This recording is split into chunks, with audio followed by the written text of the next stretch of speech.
पिछले सेशन में हमने वेरिएबल्स की जानकारी ली थी। इस सेशन में हम थोड़ी सी जानकारी बिहेवियर्स यानी कि मेथड्स की ले लेते हैं। मेथड्स एक्चुअली फंक्शंस ही हैं यदि आप सी से वाकिफ हैं तो जो हमारे पास सी में फंक्शंस कार्य करते थे वही जावा में मेथड्स कार्य करते हैं।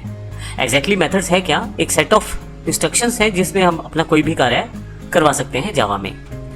और इसके साथ हमारे पास यदि यहाँ देखें तो हमने एक क्लास कार बनाई है जिसमें 3 वेरिएबल हमारे पास अवेलेबल हैं, कलर, मॉडल नंबर और स्पीड। यहाँ पे मेथड बनाने के लिए आपको एक मेथड का नाम रखना पड़ता है जो कि यहाँ पे सेट स्पीड के नाम से रखा गया है। पब्लिक और वर्ड की जानकारी हम आने वाले सेशंस में लेंगे, लेकिन अभी मुख्य बात जो है वो किस प्रकार से मेथड बना सकते हैं उसकी जानकारी लेते हैं। यहाँ पे सेट स्पीड हमारे पास एक मेथड है। 2 राउंडेड ब्रैकेट्स ये जानकारी देती हैं कि ये ब्रैकेट हमारे पास मेथड को रिप्रेजेंट करता है।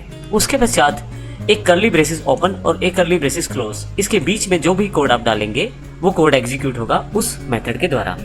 यहाँ पे सेट स्पीड मेथड नेम है तो इसके अंदर का जो भी इंस्ट्रक्शंस इन 2 ब्रैकेट्स के बीच में रखूंगा मैं, वे सभी एग्जीक्यूट होंगी स्टेप बाय स्टेप। अब यहाँ पे हमने एक सेट स्पीड के नाम से मेथड बनाया हुआ है जो कि कार क्लास का ही मेथड है।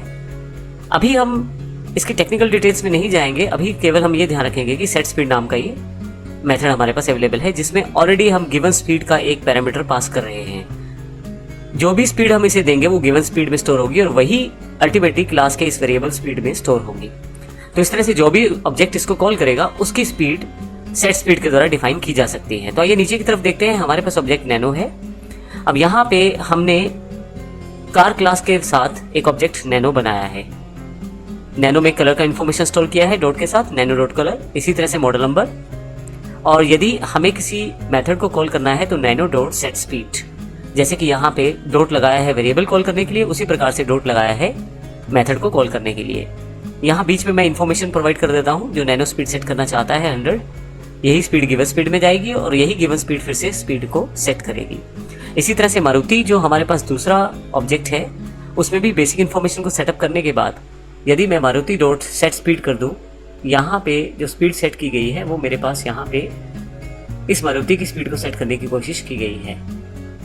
इसके साथ ही मेरे पास ये जो मारुति क्लास है उसकी स्पीड यहाँ से सेटअप हो जाएगी। इसके साथ ही जो मेरे पास मारुति ऑब्जेक्ट है उसकी स्पीड जो है वो सेट हो जाएगी जो कि 140 रहेगी। इस प्रकार मैं दोनों ऑब्जेक्ट के लिए अलग अलग तरह का स्पीड को सेट कर सकता हूँ, नैनो के लिए 100 और मारुति के लिए 140। अब यहाँ पे यदि हम ध्यान दें तो एक तरह से सेट स्पीड जो मेथड है वो कार क्लास का है, परंतु ऑब्जेक्ट इसको अपने लिए प्रयोग कर पा रहे हैं अपनी स्पीड सेटअप के लिए। तो इस तरह से आप डिफाइन कर सकते हैं सेट ऑफ इंस्ट्रक्शंस को किसी भी मेथड के अंतर्गत जिनको ऑब्जेक्ट के साथ कॉल करके एग्जीक्यूट किया जा सकता है।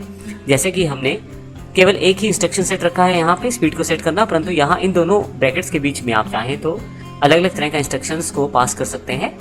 जैसे ही आप इसको किसी ऑब्जेक्ट के साथ कॉल करेंगे तो वो सारा का सारा कार्य यहाँ पे होगा।